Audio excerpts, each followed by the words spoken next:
Marwadi university మంచి భవిష్యత్తు కోసం తెలుగు విద్యార్థులు ఇష్టపడే యూనివర్సిటీ. కాల్ 9059052378 9059052379.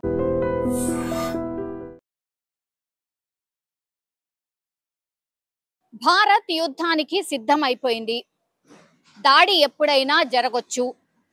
36 గంటల 48 గంటల లేకపోతే 24 గంటల ఎప్పుడైనా జరిగే అవకాశం ఉంది అనంటూ ఏకంగా పాకిస్తాన్కి సంబంధించిన సమాచార శాఖ మంత్రి నాకు ఒక ఇంటెలిజెన్స్ రిపోర్ట్ ఉంది, ఖచ్చితంగా భారత్ పహల్గాం దాడి ఏదైతే జరిగిందో అందులో పాకిస్తాన్ పాత్ర ఉంది, పాకిస్తానే ప్రేరేపించి ఉగ్రదాడి చేయించింది అనేసి నమ్ముతోంది. కాబట్టి యుద్ధానికి సిద్ధమైపోయింది, దాడి జరగొచ్చు. అందుకనే తన సైన్యానికి కూడా పూర్తిగా అధికారాలు ఇచ్చేసింది. మీ ఇష్టం, మీరు ఏది చెయ్యాలనుకుంటే అది చెయ్యండి, కానీ ఈ ఉగ్రవాదం అనే మాట వినిపించొద్దు. అట్లాగే ఈ ఉగ్రవాదాన్ని ప్రేరేపించినటువంటి దేశానికి కూడా ఒక లెసన్ చెప్పాల్సిందే అంటూ త్రివిధ దళాలకి పూర్తిగా రైట్స్ ఇచ్చేసిండ్రు. ఇప్పుడు అందులో భాగంగానే ఇప్పుడు అన్ని ప్రిపరేషన్స్ నడుస్తున్నాయి. అందుకే పూర్తిగా యుద్ధ మేఘాలు కమ్ముకున్నటువంటి పరిస్థితుల్లో ఇప్పుడు పాకిస్తాన్ మంత్రి ఏకంగా ఆయనే వచ్చి చెప్పేస్తున్నాడు, ఎస్ యుద్ధం జరగబోతోంది, యుద్ధానికి సంబంధించి అన్ని అరేంజ్మెంట్స్ భారత్ చేసేసుకుంది, పాకిస్తాన్ మీద యుద్ధం అనౌన్స్ చేసినట్టే, పూర్తిగా నా దగ్గర ఇంటెలిజెన్స్ రిపోర్ట్ ఉంది అనేసి. ఇంకోవైపు ఏమో ఐక్యరాజ్య సమితి అంటే దేశాలు అన్ని కూడా ఏదైనా పూర్తిగా దేశాలలో ఏం జరుగుతోంది, ఏంటి సిచ్యువేషన్, దేశాల మధ్య ఏమన్నా దౌత్య సంబంధాలు ఏమన్నా దెబ్బతిన్నా లేకపోతే ఇంకా ప్రపంచవ్యాప్తంగా తీసుకోవాల్సిన డిసిషన్స్ ఏమన్నా ఉన్నా, ఎస్పెషల్లీ మొన్న జరిగినటువంటి కరోనాకి సంబంధించి అన్ని ప్రపంచ దేశాలు ఫేస్ చేసినప్పుడు ఎట్లయితే ఐక్యరాజ్య సమితి అందరి దేశాలతో పిలిచి రాయబార కార్యాలయంలో కూర్చోబెట్టి అందరి దేశస్తులతో ఎట్లయితే మాట్లాడిందో అట్లా ఆ ఐక్యరాజ్య సమితికే ఇప్పుడు పాకిస్తాన్ ఇప్పుడు దేవుళ్ళారా మమ్మల్ని కాపాడండి, మా మీద కన్నెర చేసింది ఇండియా, కాబట్టి మీరు మధ్యవర్తిగా మాట్లాడండి, యుద్ధానికి పూర్తిగా సిద్ధం అయిపోయింది, మా తప్పేం లేదు, మేమేం చేయలేదు, అయినా సరే మా మీద కుట్రపూరితంగా యుద్ధం చేయడానికి సిద్ధం అయిపోయింది భారత్ అని పాపం పాకిస్తాన్కి సంబంధించిన ఆర్మీ చీఫ్ ఎవరైతే ఉంటారో అట్లాగే ప్రధాని ఎవరైతే ఉన్నారో వాళ్ళు విన్నవించుకుంటున్నట్టు సిచ్యువేషన్ అయితే కనిపిస్తోంది.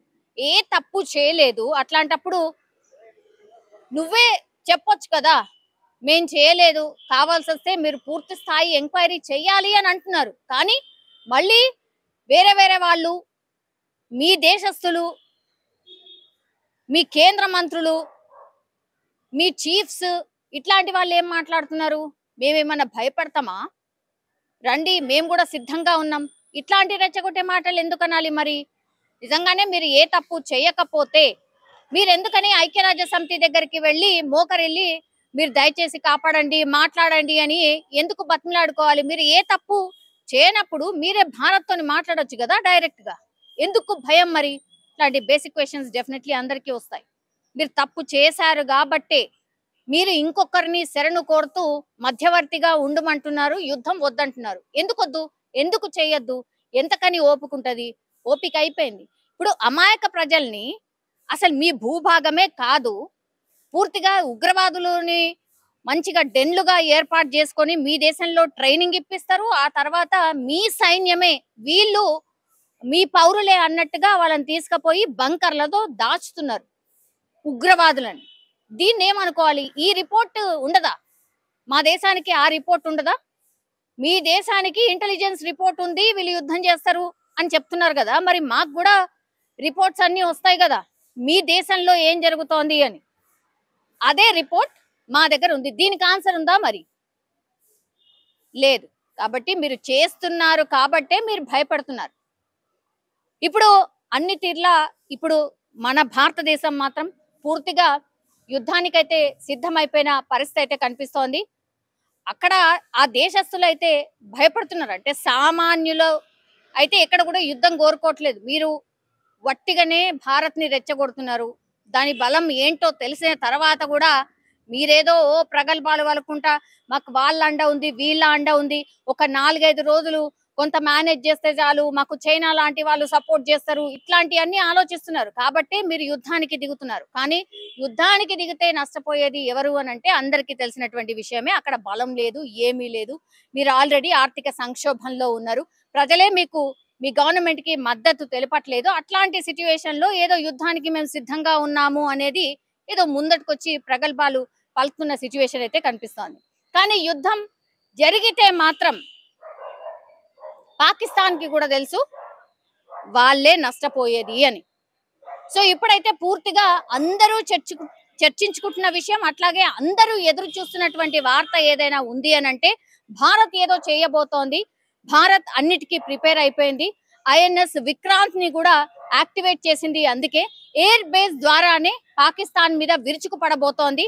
అది ఎప్పుడు అనేదే అందరూ భారతీయులు కూడా ఎదురు చూస్తున్నటువంటి పరిస్థితి అయితే కనిపిస్తోంది. నిజంగా ప్రస్తుతం ఉన్నటువంటి సమాజం దేనికి ప్రయారిటీ ఇస్తుంది? ఆర్థిక సంబంధాల చుట్టూ మాత్రమే తిరుగుతోంది. మళ్ళీ ఎన్నికలంగానే చాలా విరక్తి కలుగుతాం. మంచి అనిపిస్తుంది కదా, లేడీస్ కూడా ఛాలెంజింగ్ జాబ్స్ చేసినప్పుడు చాలా బాగుంటది. ట్రాఫిక్ అసిస్టెంట్స్ గా నియమించిన ట్రాన్స్జెండర్స్ అందరితో సాల్యూట్ చేయించుకుంటున్నారు. ఫుడ్ డెలివరీ ఇవ్వటానికి వెళ్ళినటువంటి డెలివరీ బాయ్ అనిల్ పై కళ్ళ ముందు పెళ్ళండి